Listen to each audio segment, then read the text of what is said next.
All right, picture this. It's the early morning of March 18th, 1990.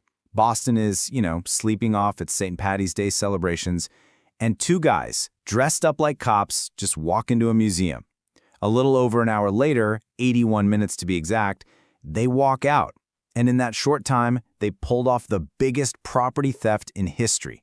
And the craziest part?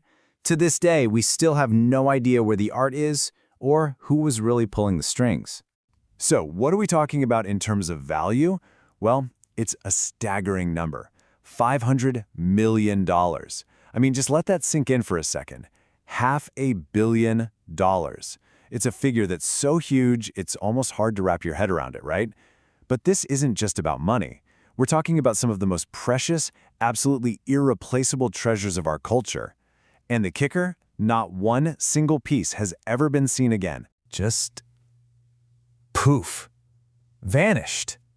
It's like these 13 incredible works of art were just erased from existence. One minute they're there, the next, nothing. All that's left are these haunting, empty frames on the wall, and a case that's had the FBI scratching their heads for more than 30 years. So let's be clear about what we're diving into here. This wasn't just some run-of-the-mill robbery. No, we are talking about the largest art theft in modern history, period. This crime, it goes way beyond the price tag. It was like someone ripped priceless pages right out of the book of human history. Okay, let's just break down the basics. The crime by the numbers. It all went down on March 18th, 1990. The whole thing took just 81 minutes. That's less time than your average movie. You've got two guys disguised as cops who steal 13 pieces of art. But the number on this list that's just a gut punch? That last one. Recoveries, 0. After all this time, not a single thing has turned up. Now, to really get why this loss is so profound, you have to understand the place itself, and more importantly, the woman who created it. This wasn't just any old museum. It was Isabella Stewart Gardner's personal palace of art. Her entire life's work poured into one building. See, Isabella had this one very, very specific rule in her will. It was a powerful command, really. She said that her collection had to stay exactly as she left it, forever. So if anything was ever sold or, stolen, the empty frames had to remain. They would hang on the walls as these silent witnesses to the crime. And that is exactly what you'll see if you go there today. And that is what makes this so devastating. You see, her museum wasn't like a normal gallery. It was a Venetian-style palace, and every single piece was placed just so, according to her personal vision. So the thieves didn't just steal a bunch of valuable things. No, they tore giant holes in a single cohesive work of art. They didn't just rob a museum, they desecrated an artist's legacy. Okay, so let's go back to that night. Let's walk through those 81 minutes of theft, moment by moment. I mean, just think about it. For 81 minutes, two guys had one of the world's greatest art collections all to themselves. And look at how this timeline plays out. It's chillingly efficient. They show up at 1:24 in the morning. 4 minutes later, just 4 minutes, the guards are taken care of. Security is a non-issue. They head into the Dutch room, spend the most time there, and by 2:45 a.m., they're gone. Vanished back into the city. Their whole method was it was so calculated.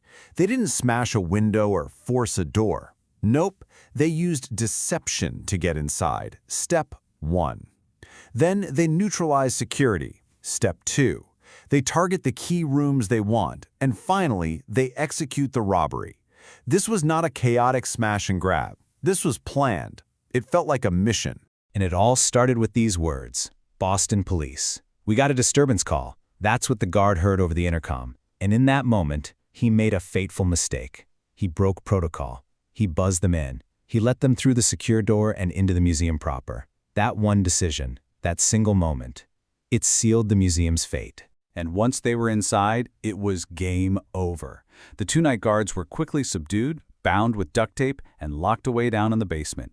And just like that, the museum was theirs, the entire place. Think about it. No alarms were triggered, and back then there were no cameras in the galleries. It was just the thieves and $500 million worth of art. Okay, so you've got the run of the entire museum. You can take anything you want. So, what do you take? Well, this is where the story gets really, really weird. Because the things they stole, it's a collection that honestly makes very little sense. I mean, don't get me wrong, some of their choices were the big ones. They took Vermeer's The Concert, which is widely considered the single most valuable unrecovered Solon painting in the world, and they snagged Rembrandt's The Storm on the Sea of Galilee, which is his only known seascape. Absolute masterpieces, right? The crown jewels.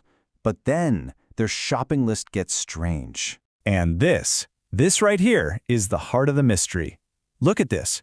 They took a tiny postcard-sized Rembrandt etching, but they walked right by a massive, priceless masterpiece by Titian called The Rape of Europa. I mean, it was right there. They also took the time to unscrew this metal eagle off the top of a Napoleonic flag, and they grabbed an ancient Chinese bronze beaker. Why? Why these things? It just doesn't add up, and it's the question that has haunted this case from the very beginning. So you have this total contradiction in their methods, right? On one hand, the motion sensor data shows them moving through the museum calmly, methodically, no rushing. But then, when they get to the actual art, they're brutal, they're savages. Instead of carefully taking the paintings off the wall, they just slice the canvases right out of the frames with knives. It's this bizarre mix of careful planning and crude, violent action. So the thieves disappear, the art is gone. And what follows is this enduring mystery. We're talking decades of questions, decades of searching, but really no solid answers. Of course, the FBI was on this case immediately. The motion sensors gave them a map of the thieves' path, but with no indoor cameras, they had no faces, no identities. For years, the investigation swirled around Boston's organized crime scene, but every lead just went cold. And then, get this, in 2013, the FBI makes a huge announcement.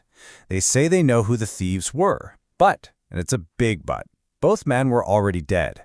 So, they might have found the culprits, but the art itself, it's believed to have changed hands, and it is still missing. So how badly does the museum want this art back? Well, they're offering a $10 million reward. That's not a typo. $10 million. It is the largest private reward for stolen property ever offered. They've even said, no questions asked, just bring the art back safely. And still, nothing. Crickets. Absolute silence. And so, today, if you walk through the Gardner Museum, you'll see them. The ghosts on the walls. In keeping with Isabella's will, the empty frames still hang exactly where the masterpieces were cut from them. And you know what's incredible? They've become their own exhibit. People come from all over the world not just to see the art that's there, but to stand in front of these empty spaces and witness the loss for themselves. It's a haunting, powerful reminder.